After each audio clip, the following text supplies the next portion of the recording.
Hey, hi, how are you? Welcome to Vlogmas Day 10. Today I got yelled at a patient for something that I have never gotten yelled at by a patient for before. In fact, I regularly get yelled at for the opposite thing, and today I got yelled at for this thing. So I'll tell you a little about it without violating HIPAA.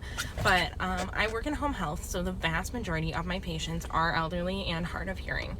And I probably at least once a week, probably more than once a week, almost every day, I would say, someone calls me and tells me that they couldn't hear my voicemail that I left them, because I have to leave them a voicemail to schedule our visits.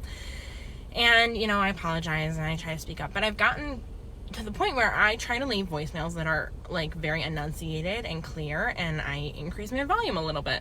And today I got a call from someone, and it was by far the angriest call of any of the volume issues, because it was someone I had not met before. I was doing a start of care and I spoke too loudly over the phone. And it's so tough because in healthcare, this is a business, and I'm representing my company, and if anyone else in the world called me and yelled at me for speaking too loudly to them over the phone, first I would tell them, you're speaking too loudly to me, and secondly, you're in control of the volume on your phone. I don't know why you're calling me. Do you not know how the volume buttons work? But you can't say that to a patient. So I'm just oh yeah, sorry that your volume was turned up too high for my voicemail. I don't know, whatever. But anyway, that person did not want to be seen, probably in part because I'm too loud.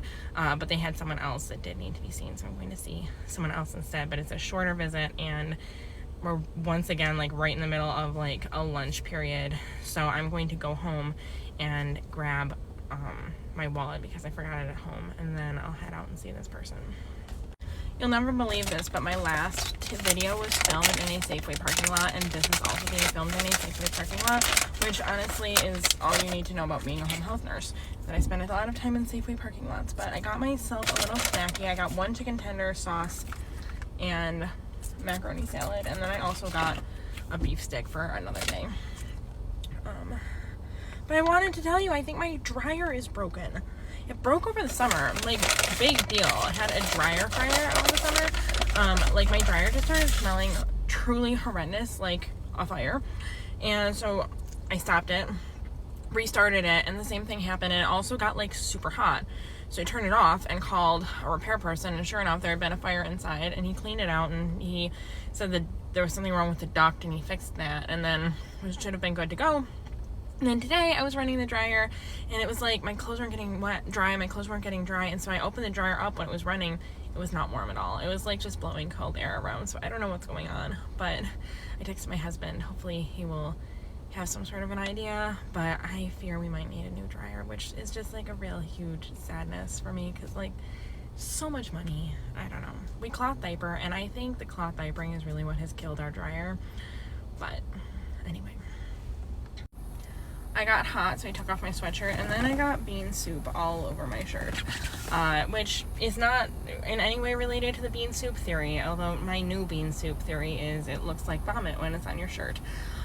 So I'm all done with my visits. I'm heading home. I'm going to get a Dr. Pepper first, though, because that sounds so good. A Diet Dr. Pepper from McDonald's. Oh, I die. Anyway, I will catch up with you later. Bye.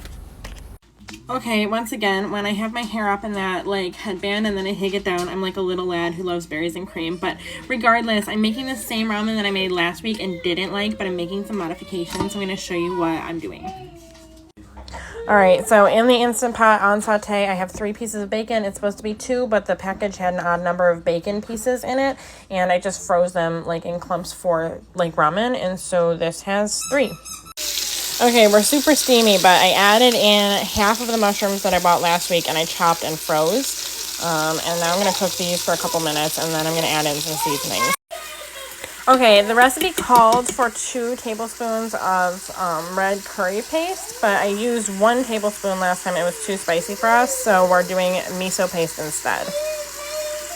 And I'm going to do probably 2 to start. Okay, I added 4 cups of chicken broth, about a tablespoon and a half of ginger, 2 cloves of garlic, I didn't add dried porcini mushrooms because I can't find them, and I don't want to add dried shiitake because they're expensive, and I don't think it added anything and had a weird texture last time. 2 chicken breasts, a quarter of a cup of soy sauce, and 2 tablespoons of rice vinegar. Now we hit the soup function, and we let it go for 5 minutes. And yeah, now we're going to do eggs while this does its thing. Okay, instead of the weird acorn squash that was on it, we're doing delicata squash, and I used this rice seasoning and Chinese 5 spice to season it, so hopefully it'll be good. Okay, I have to admit, this is a pretty gorgeous little bowl of ramen. This is the baby's. Not very much broth, because she really can't manage broth well, but I'm excited. Hopefully it's good. Ramen was much better than last week. However, I do think I need less miso paste, so maybe like a tablespoon next time because it was a little too salty. She doesn't like super salty things, so she didn't love it, but she also had much less broth than I did, so it wasn't like dangerously salty. It just was not her preference. Speaking of her, she is a grumpus because she wants her duck and she wants to go to sleep. So, it is day 10. This is day 10. This is an exciting one. Santa Duck is coming to town. All right, we're going to wrap this up. I don't have anything more to say. She's got to go to bed, but I'll talk to you guys tomorrow. Bye.